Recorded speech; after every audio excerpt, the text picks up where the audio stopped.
Halo, perkenalkan, namaku Mita. Selamat datang kembali di Cerita Petualangan Mita. Malam hari di perkemahan. Menghitung volume dan luas permukaan bangun ruang, yuk! Malam ini, Mita sedang pergi berkemah bersama keluarganya. Di perkemahan, Mita mengamati berbagai bentuk bangun ruang. Hayo, dapatkah kalian menebak bangun ruang apa saja yang dilihat oleh Mita? Yap, betul. Yang pertama adalah limas. Berikutnya ada tabung. Dan yang terakhir adalah bola. Hebat, ada 3 bangun ruang yang kita amati malam ini. Ternyata, Mama dan Papa Mita sudah menyiapkan daftar kegiatan yang ingin mereka lakukan malam ini nih, teman-teman. Kata mereka, sebelum hari semakin malam, mereka ingin bertukar kado. Wah, menarik sekali. Ayo temani Mama Mita membungkus kado yuk. Wah, keren banget Mama. Kok kertas kadonya bisa pas banget sih sama bukunya? Ternyata, kata Mama Mita, ia menggunting kertas kadonya sesuai dengan luas permukaan buku. Makanya bukunya jadi bisa dibungkus kertas kado deh. Asik! Akhirnya acara tukar kado selesai juga. Mita mendapat buku berwarna biru yang tadi dibungkus Mama. Hihi, senang sekali ya. Sebelum beristirahat, ada satu kegiatan lagi nih teman-teman, yaitu minum teh bersama. Wah, Mama menuangkan tehnya rapi sekali, tidak tumpah berceceran kemana-mana. Kok bisa ya? Kata Mama, itu karena Mama sudah memperhitungkan banyak cairan teh yang harus dikeluarkan dari poci agar sesuai dengan volume cangkir. Keren sekali ya Mama Mita.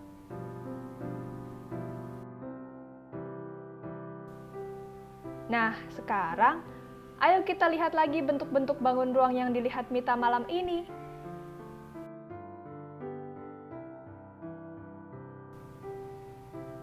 Yang pertama adalah prisma. Beberapa bangun ruang ini termasuk ke dalam kategori prisma loh, teman-teman. Loh, jadi tabung juga merupakan prisma? Yap, betul sekali. Tabung juga merupakan prisma karena alas dan tutupnya memiliki bentuk serta ukuran yang sama.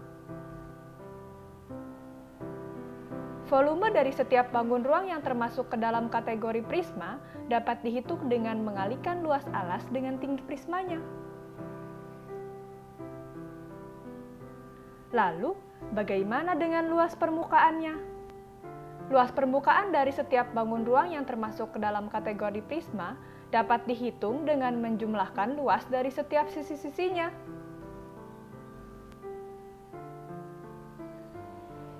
Kalau luas permukaan tabung, bagaimana ya? Perhatikan teman-teman, sisi tegak tabung itu sebetulnya berbentuk persegi loh. Nah, panjang dari persegi ini merupakan keliling dari alas dan tutup tabungnya. Kok bisa ya? Keren sekali bukan?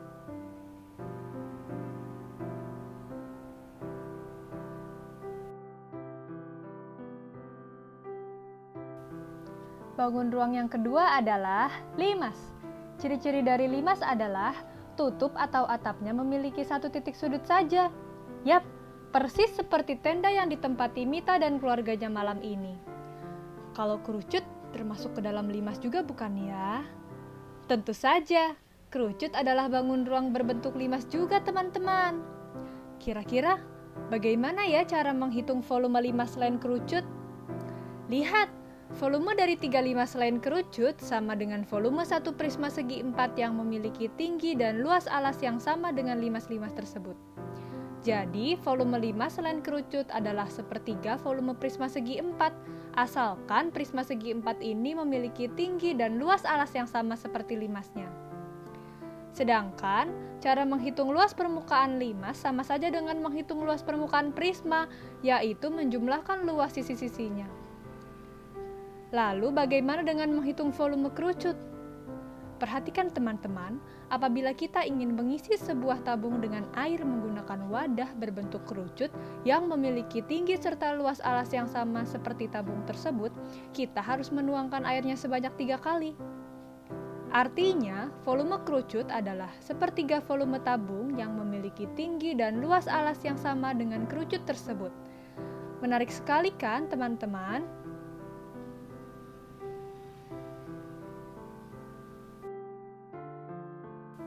Selain itu, ada yang unik dari menghitung luas permukaan kerucut nih. Karena, sama seperti ketika menghitung luas permukaan tabung, kita harus membongkar sisi tegak kerucut dulu untuk dapat menghitung luasnya. Ternyata setelah dibongkar, sisi tegak kerucut atau yang biasa disebut selimut kerucut ini berbentuk juring lingkaran, teman-teman. Masih ingat kan dengan bentuk juring lingkaran? Perhatikan teman-teman, panjang garis pelukis kerucut yang ditandai huruf T sama dengan tinggi kerucut dan sama juga dengan jari-jari lingkaran. Kenapa bisa begitu ya? Ada yang bisa menebaknya?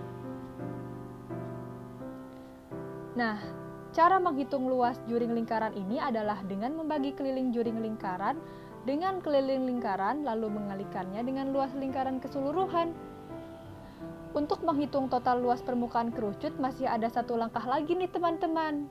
Ingat, kerucut memiliki alas berbentuk lingkaran, sehingga total luas permukaan kerucut adalah jumlah dari luas selimut kerucut ditambah dengan luas satu lingkaran yang merupakan alas kerucut.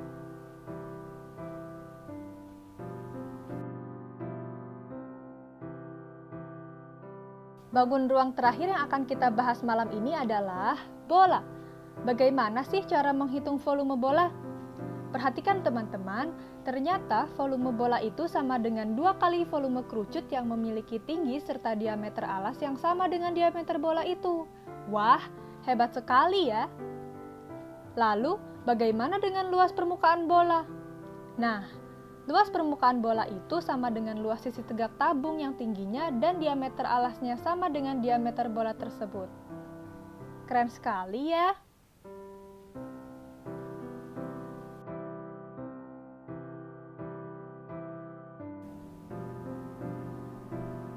Ayo kita bermain teka-teki. Teka-teki pertama. Berapa volume ketiga bangun ruang di bawah ini? Ayo kita hitung bersama-sama. Bangun ruang A terdiri dari 3 bangun ruang loh. Dapatkah kalian menebak bangun ruang apa saja? Yap, betul. Ada kerucut, tabung, dan juga setengah bola. Pertama kita hitung volume tabung dulu ya. Ingat, tabung termasuk ke dalam prisma. Jadi, volumenya adalah luas alas tabung dikalikan tinggi tabungnya, yaitu luas lingkaran dengan jari-jari 5 dikalikan 12. Pi yang digunakan di sini 3,14 ya teman-teman, karena jari-jari lingkaran pada alas tabung bukan kelipatan 7. Berikutnya kita hitung volume kerucut di atas tabung yuk. Lihat teman-teman, kerucut ini memiliki tinggi 12. Loh, dari mana taunya? Teman-teman masih ingat perbandingan panjang sisi segitiga oleh Pythagoras kan? Nah, karena sisi miring segitiga ini 13 dan sisi alasnya adalah jari-jari lingkaran pada tabung yaitu 5, kita bisa mengetahui tinggi segitiganya, yaitu tinggi kerucutnya. Berapakah itu? Yap, 12 cm. Berarti tinggi kerucut sama dengan tinggi tabung. Wah, kalau begitu, karena tinggi kerucut dan jari-jarinya sama dengan milik tabung, pastinya volume kerucutnya adalah sepertiga volume tabung yang sudah kita hitung tadi. Setelah itu, mari kita hitung volume setengah bola. Nah, karena diameter bola tidak sama dengan tinggi kerucut, kita tidak bisa menghitung volume setengah bola sebagai volume satu kerucut nih teman-teman. Tapi, teman-teman masih ingat kan? Volume setengah bola adalah setengah dikalikan 4/3 dikalikan pi dan juga dikalikan jari-jari pangkat 3, yaitu 2/3 dikali pi dikali 5/3. Volume bangun ruang A adalah total dari volume bangun-bangun ruang yang kita hitung tadi teman-teman.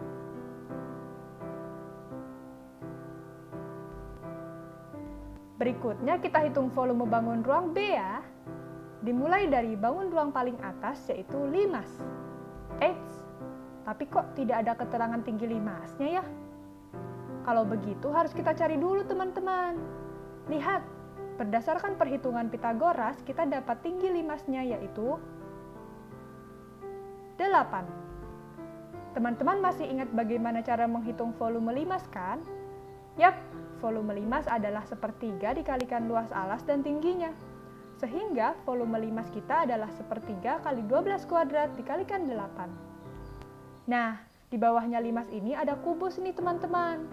Karena kubus termasuk prisma, volumenya adalah luas alas dikalikan tingginya, yaitu 12 pangkat 3.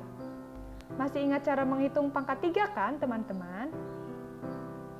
Perhatikan, bentuk bangun ruang di bawah kubus ternyata sama dengan limas di atas kubus. Berarti volume bangun ruang B adalah volume 2 limas ditambah volume kubusnya. Nah, sekarang kita akan menghitung volume bangun ruang C ya. Apakah teman-teman tahu bangun ruang apakah ini? Yap, ini adalah prisma, karena bentuk dan ukuran alasnya sama persis dengan tutupnya. Loh, emangnya alas dan tutupnya yang mana sih? Nah, alas dan tutupnya itu yang berbentuk seperti gabungan persegi panjang dan setengah lingkaran. Berarti, volumenya adalah luas alas dikalikan tingginya, yaitu 20. Luas alas bangun ruang C adalah penjumlahan luas daerah A dengan B. Daerah A merupakan persegi panjang dengan panjang sisi 10 dan lebar 8. Sedangkan daerah B merupakan setengah lingkaran dengan jari-jari 5. Jadi, kita peroleh volume bangun ruang C adalah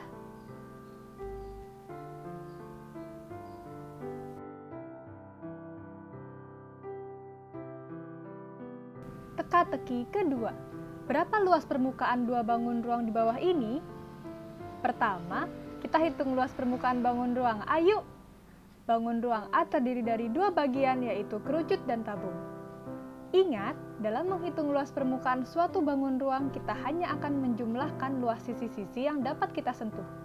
Coba perhatikan, apakah alas kerucut pada bangun ruang A dapat kita sentuh? Yap, tidak bisa. Jadi, dalam menghitung luas permukaan bangun ruang A, kita tidak perlu memasukkan alas kerucut. Luas selimut kerucut adalah luas juring lingkaran dengan jari-jari lingkaran sepanjang 26 dikurangi 14 cm dan keliling juring sepanjang 2 dikali pi dikali 5 cm. Berikutnya, menurut kalian, apakah tutup tabung pada bangun ruang A bisa kita sentuh? Tentu tidak, sehingga luas yang akan kita hitung hanyalah untuk sisi tegak dan alas tabung saja, yaitu jadi total luas permukaan adalah jumlah dari luas selimut kerucut ditambah luas permukaan tabung tanpa tutup, yaitu yang kedua, kita akan menghitung luas permukaan bangun ruang B. Lihat, bangun ruang B tersusun dari 2 buah setengah bola dan 1 buah tabung. Sehingga, luas permukaan bangun ruang B sama dengan jumlah luas permukaan bola ditambah luas sisi tegak tabung. Atau, 2 kali luas permukaan setengah bola tanpa alas ditambah luas sisi tegak tabung.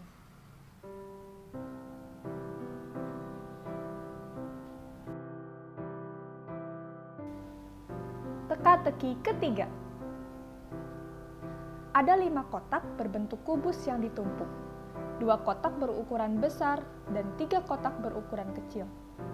Volume kotak besar adalah 1728 cm kubik dan kotak kecil 343 cm kubik.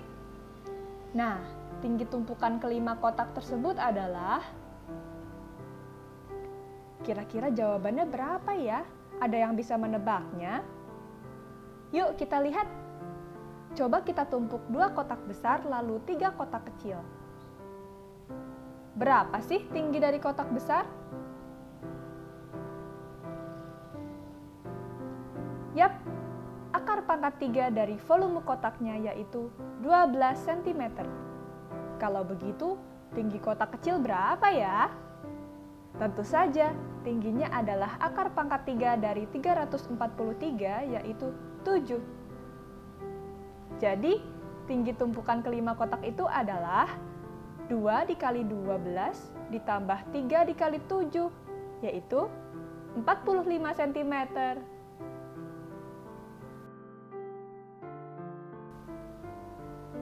Teka-teki keempat. Diketahui luas selimut kerucut adalah 251,2 cm². Garis pelukisnya adalah 10 cm. Hitunglah panjang jari-jari kerucut dan volume kerucut tersebut. Ayo kita hitung bersama-sama, teman-teman. Pertama, tulis dulu yuk apa saja yang diketahui dari soal. Katanya, luas selimut kerucut adalah 251,2 cm². Nah, bukankah luas selimut kerucut itu adalah daerah berwarna biru pada lingkaran nih, teman-teman? Berarti A sama dengan 251,2 cm².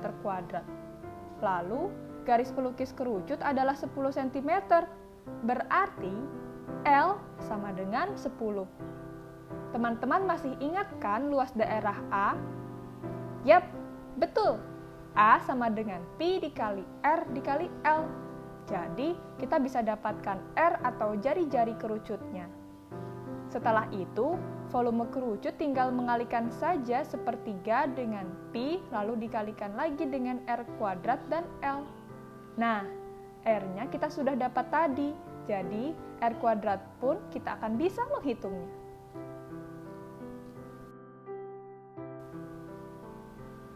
Sekarang giliran kamu yang mencoba ya. Soal nomor 1.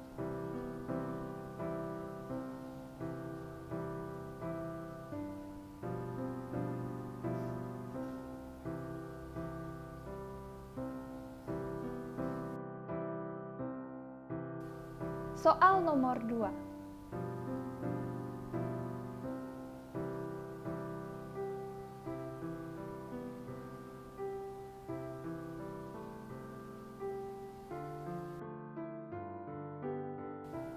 Soal nomor 3.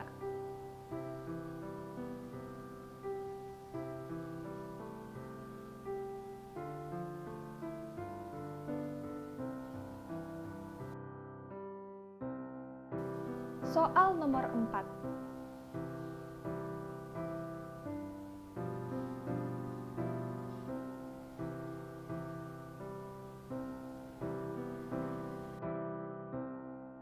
Soal nomor 5.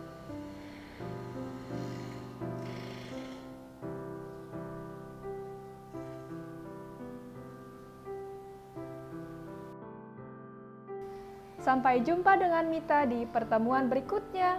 Bye-bye.